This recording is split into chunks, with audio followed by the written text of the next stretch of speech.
Shalom, saudara yang dikasihi dalam Tuhan, selamat pagi. Senang hari ini saya bisa berjumpa kembali dengan saudara dimanapun saudara berada. Dan pagi ini kita bersyukur untuk hari yang baru yang Tuhan sediakan untuk kita semua. Sungguh besar anugerah dan penyertaan Tuhan di dalam kehidupan kita. Mari saudara, sebelum kita merenungkan kebenaran firman Tuhan, kita berdoa terlebih dahulu. Bapa kami di sorga, kami mengucap syukur kepada Engkau untuk hari yang baru yang Tuhan sediakan, untuk kekuatan, untuk kesehatan yang Tuhan sediakan. Terima kasih Tuhan untuk kebaikan-Mu. Mari pagi ini Engkau berbicara Tuhan kembali kepada setiap kami lewat kebenaran firman-Mu, pribadi lepas pribadi. Tuhan terpuji nama-Mu, di dalam nama Tuhan Yesus kami berdoa dan kami mengucap syukur. Amin. Saudara, renungan kita pagi hari ini terambil dari Lukas 23 ayat 39 sampai 43. Saya akan bacakan ayat ini untuk kita bersama. Seorang dari penjahat yang digantung itu menghujat dia, katanya, "Bukankah engkau adalah Kristus? Selamatkanlah dirimu dan kami." Tetapi yang seorang menegur dia, katanya, "Tidakkah engkau takut juga tidak kepada Allah, sedang engkau menerima hukuman yang sama? Kita memang selayaknya dihukum, sebab kita menerima balasan yang setimpal dengan perbuatan kita. Tetapi orang ini tidak berbuat sesuatu yang salah." Lalu ia berkata, "Yesus, ingatlah akan aku apabila engkau datang sebagai raja." Kata Yesus kepadanya, "Aku berkata kepadamu, sesungguhnya hari ini juga engkau akan ada bersama-sama dengan aku di dalam Firdaus." Saudara, berita bohong atau hoak menjadi kata yang baru populer dalam beberapa tahun terakhir ini. Di era media sosial seperti sekarang ini, saudara, segala informasi dan berita sangat mudah disebarluaskan, di-forward dalam sentuhan jari ke berbagai grup dan medsos yang dimiliki. Saudara, perlu diakui kecepatan meneruskan informasi itu bila mana tidak disertai dengan kebijaksanaan untuk memastikan dahulu kebenaran tersebut sangat berbahaya. Tetapi saudara, yang namanya kebohongan atau berita bohong sudah menjadi bagian dari sejarah umat manusia sejak zaman dahulu kala. Fakta dipelintir sedemikian rupa sehingga menjadi suatu kebohongan. Saudara, 2000 tahun yang lalu, di Yerusalem dan kota-kota sekitarnya, Yesus dari Nazaret menjadi tokoh publik yang namanya begitu terkenal. Para tokoh agama Yahudi sangat takut, saudara, dan khawatir akan pengaruh yang dimiliki oleh Yesus. Orang-orang berharap bahwa ia adalah Mesias, Raja yang akan menyelamatkan dan mengembalikan kejayaan umat Israel seperti pada zaman Raja Daud dahulu. Bahkan majelis agama pun merasa terancam, lalu bersiasat menebar berita bohong bahwa Yesus bukanlah Mesias. Ia hanya penyesat yang menghujat Allah dengan mengklaim dirinya sebagai anak Allah dan menyesatkan seluruh bangsa dengan pengajarannya. Saudara, Yesus membiarkan dirinya dituduh, dinista dengan berita bohong tersebut.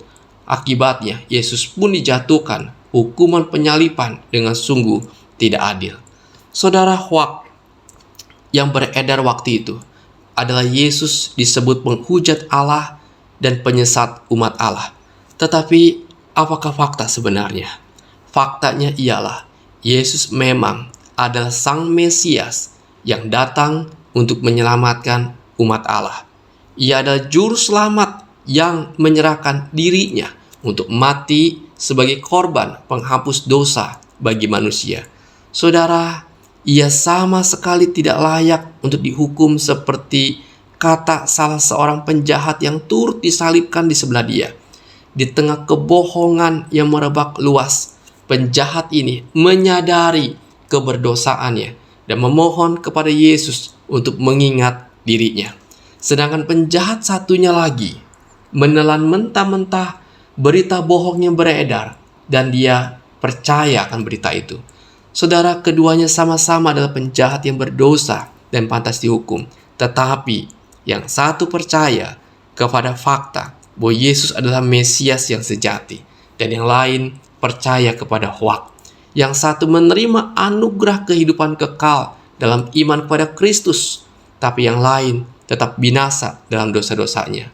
Saudara, manakah yang kita percaya? Fakta ataukah hoak? Kebangkitan Kristus dari kematian itu pun adalah fakta dan bukan hoak. Sekalipun banyak berita-berita yang disebarluaskan yang mengatakan bahwa mayat Yesus dicuri, bahwa mayat Yesus dibawa oleh murid-muridnya, saudara, namun fakta yang Alkitab katakan ialah kubur kosong, dan penampakan Yesus kepada para muridnya menyatakan bahwa Yesus itu bangkit dari kematian. Yesus hidup, Dia telah menang atas kematian dan dosa. Itulah Kristus Tuhan kita yang kita sembah. Saudara, betapa kita bersyukur atas kebangkitannya. Bersyukur bahwa Kristus adalah Mesias yang sejati. Itu mari kita responi, saudara, firman Tuhan hari ini dengan percaya bahwa kebenaran Kristus yang adalah Mesias adalah fakta dan bukan hoak. Dan pemberitaan tentang Kristus yang adalah Tuhan dan Juru Selamat adalah benar adanya, fakta yang sebenarnya. Saudara, kita percaya apa yang Alkitab katakan. Biarlah saudara, iman kita boleh dikuatkan oleh kebenaran ini, bahwa Allah yang kita sembah, Kristus, Dia adalah Juru Selamat yang turun dari sorga ke dalam dunia untuk menanggung dosa kita. Dia sudah mati, namun Dia telah bangkit dari kematian. Dan Dia adalah Tuhan kita yang hidup dan yang mengasihi kita. Saudara, betapa kita bersyukur kepada Tuhan. Kiranya renungan ini, saudara, boleh memberkati kita semua. Mari kita berdoa. Bapa di sorga, kami sungguh bersyukur untuk fakta yang ada, bahwa Engkau adalah Juru Selamat dunia, dan kami manusia yang berdosa sangat membutuhkan Engkau di dalam kehidupan ini. Kami sadar kami manusia yang berdosa tak mampu, Tuhan, menyelamatkan diri kami. Tuhan, terima kasih untuk kedatangan-Mu, terima kasih untuk kebangkitan-Mu. Terima kasih Tuhan, kami berdoa juga untuk saudara-saudari kami yang sedang lemah iman mereka. Tuhan, kuatkan iman mereka, teguhkan hati mereka, untuk mereka boleh terus berpengharapan kepada Engkau, bahwa Engkau Allah yang hidup bersama dengan mereka, mengasihi anak-anak-Mu ya Tuhan. Kami berdoa bagi mereka yang sedang bergumul dengan sakit penyakit, yang ada di rumah sakit saat ini. Tuhan, Kau jamah juga sakit penyakit mereka dengan kuat kuasa-Mu Tuhan. Nyatakan kasih-Mu Tuhan dan kemurahan-Mu, sehingga saudara kami mendapat lawatan Tuhan, dan mereka boleh sembuh dari sakit penyakitnya. Tuhan, tolong bagi mereka yang sedang Tuhan menunggu ya Tuhan jadwal operasi. Tuhan juga sertai mereka ya Tuhan, operasi mereka dapat berjalan dengan lancar. Terima kasih Tuhan, kami bersyukur kepadamu.